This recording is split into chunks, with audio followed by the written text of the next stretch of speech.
প্রতি বছর পাটের বতর আসলে আমাদের সবার কিন্তু খুব আনন্দ লাগে।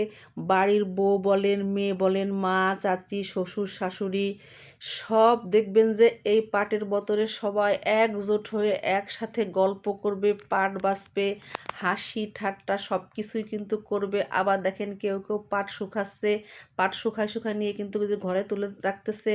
আসলে এই ব্যাপারটা যে এত ভালো লাগে, একসাথে সবাই যে বসে বসে পাট বাছা, বিভিন্ন ধরনের গল্প হয় এখানে।